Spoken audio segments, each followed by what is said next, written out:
நம்ம கேஸ்ட், நம்ம ரிலீஜியன், நம்ம ஆளுங்க, அது என்ன வேணா சொல்லலாம். அவன் மேல இருந்தானா நமக்கு நல்லது பண்ணுவான்னு சொல்லி எதை பத்தியும் யோசிக்காம கண்மூடித்தனமா ஒரு சார்புல ஓட்டு போடுறது, அது எவ்வளவு பெரிய தப்பு நம்ம எல்லாருக்குமே தெரியும்.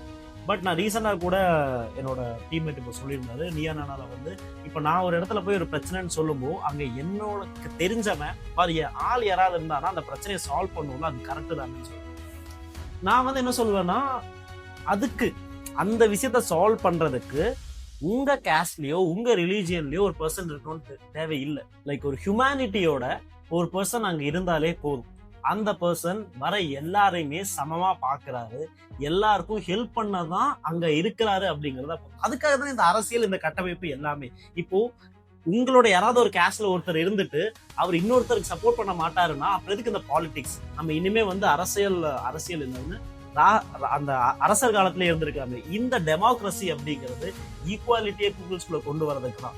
ஸோ நான் சொன்ன இந்த எல்லா விஷயத்தையும் தாண்டி இன்னும் நிறைய விஷயம் இருக்கு உங்க கேண்டிடேட்டை சூஸ் பண்றது. இது ஒரு ஜஸ்ட் ஒரு விழிப்புணர்வுக்காக மட்டும்தான். ஸோ உங்களோட ஆள் தான் அங்க இருக்கணும்ட்டு இல்லை, அங்க இருக்கக்கூடிய ஆள் எல்லா ஆள்களையும் அவங்களோட மனிதர்களா பார்க்கக்கூடிய ஒரு பர்சனா இருக்கணும். அந்த மாதிரி ஒரு கேண்டிடேட்டை நீங்க சூஸ் பண்ணுவீங்கன்னு நினைக்கிறேன்.